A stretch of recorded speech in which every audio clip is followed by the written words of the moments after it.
ఉద్యోగాలు రావాలంటే తెలంగాణ రాష్ట్రం ఏర్పడాలని ఉద్యమాలు చేశామని ఇప్పుడు నిరుద్యోగ సమస్య పరిష్కారానికి కాంగ్రెస్ ప్రభుత్వం నిరంతరం కృషి చేస్తుందని మంత్రి ఉత్తమ్ కుమార్ రెడ్డి పేర్కొన్నారు. కాంగ్రెస్ పాలనలో ప్రభుత్వ, ప్రైవేటు రంగాల్లో ఉద్యోగ అవకాశాలు కల్పించడానికి పాటుపడుతున్నామని చెప్పారు.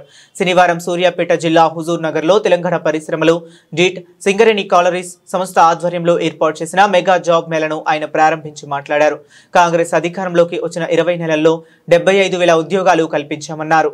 మేము హుజూర్ నగర్లో ఈరోజు తెలంగాణ రాష్ట్రంలో ఎన్నడూ జరగని విధంగా అతి భారీ మెగా జాబ్ మేళా నిర్వహించడం మాకెంతో సంతోషంగా ఉందని చెప్పి నేను మనవి చేస్తున్నాను.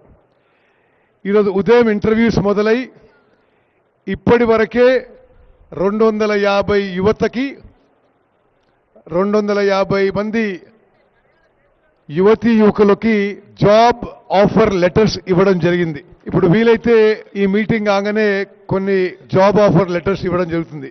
హుజూర్ నగర్లో, కోదాడలో కాంగ్రెస్ పార్టీ ముఖ్యులతో సంప్రదించి మరి గ్రామీణ యువతకి, రూరల్ యూత్కి ఎంప్లాయ్మెంట్ విషయంలో చాలా తీవ్రమైన సమస్యలు అనే విషయాన్ని గుర్తించి పట్టణాల్లో చదువుకున్న నిరుద్యోగ యువత కంటే గ్రామీణ ప్రాంతంలో నిరుద్యోగ యువత సమస్య తీవ్రంగా ఉందని మేము ఆలోచన చేసి మన ప్రాంతంలో, రాష్ట్రంలో, దేశంలో ప్రముఖ కంపెనీలను ఆహ్వానించి ఇక్కడ హుజూర్ నగర్లో జాబ్ మేళా నిర్వహించాలని చెప్పి మేము ఆలోచన చేసి ముందుకు పోయాం.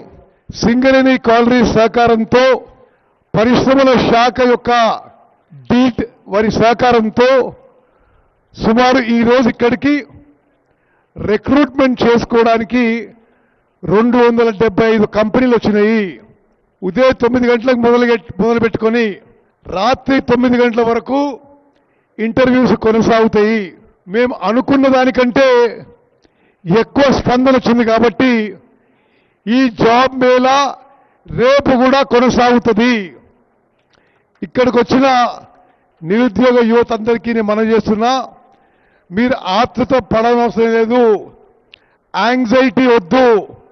రేపు కూడా ఈ జాబ్ మేళా కొనసాగుతుంది.